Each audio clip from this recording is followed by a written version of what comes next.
feðgarnir Sjóður frá Kirkjubæ og Kveikur frá Stangalæk. Here we have a father-son team, Sjóður frá Kirkjubæ and Kveikur frá Stangalæk.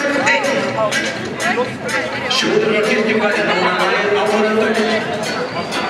En þetta bakkabóti og þeir eru frá Kirkjubæ, Róðsdóttir. Hann hlaut hæstu leikur í Kirkjubæ 2014, hann hlaut hann 8,24 fyrir byggu og 9,0 fyrir hæfileika. Og er með 8,70 út, það er með 9 og 9,5 svona eins og auðvitað eigin í hæfileikunum. Já, svo er þetta hinn hesturinn sem er aðalega að Guðjónsdóttir sittur, það er sonur hans, Rakel frá Kjarnóknum, fyrstu vegnar í sögum.